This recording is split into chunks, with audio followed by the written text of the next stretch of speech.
que trobarà l'essència de Rent de tota la vida, però amb una altra cara, amb una altra frescor. Tot el que transmet Rent, i els que no ho coneguin jo crec que es sorprendran i es faran fans total del musical. Les cançons són molt xules.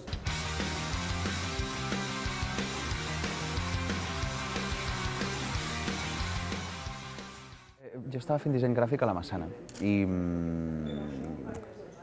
en un concurs d'un karaoke, érem 30 participants i estava l'Àngel Llàcer de jurat i el Manu Guix, l'últim dia.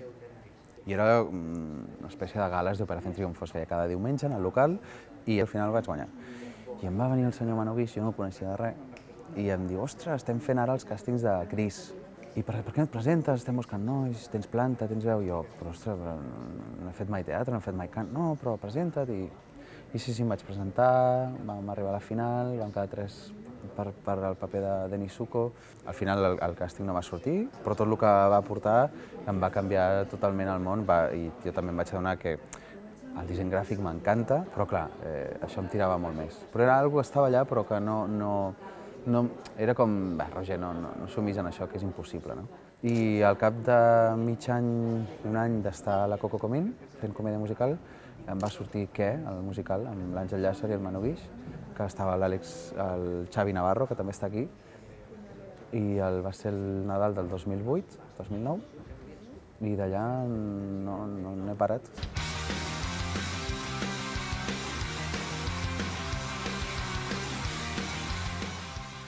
Sí, no, quan vaig fer el Teatre Lliure, l'obra amb l'Albert Espinosa, que era teatre text pur, em va agradar molt també l'experiència i tinc moltes ganes de tornar-ho a fer.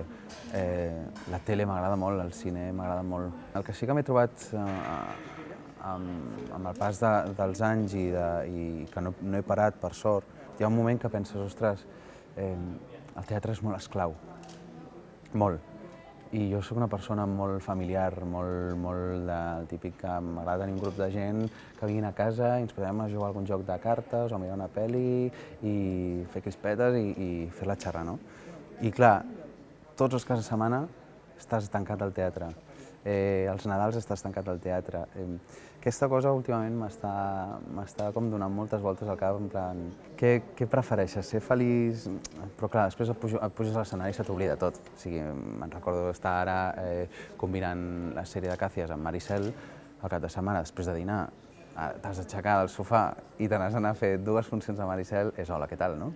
Però quan estàs pujat i cantes el Per què he plorat, dius, vale, és que val la pena, no?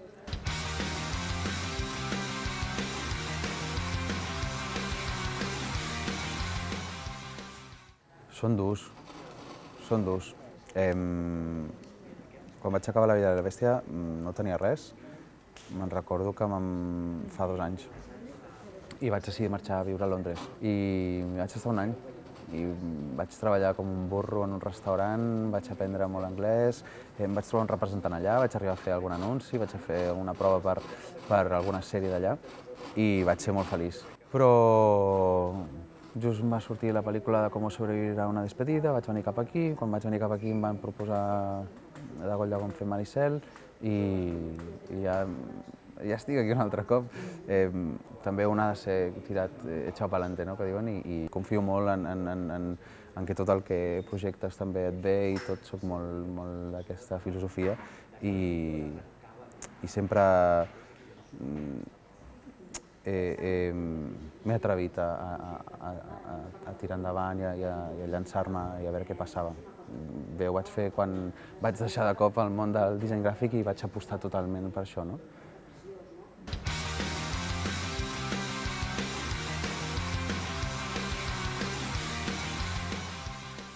M'agradaria fer molt cinema i m'agradaria algo de policies. A part, soc el més friqui del món de Marvel, superherois i acció i fantasia, tot això em guanyes en 0, però m'agradaria algo de ciència-ficció. Sí, m'agradaria molt fer cinema ara i fer un paper així d'acció xulo.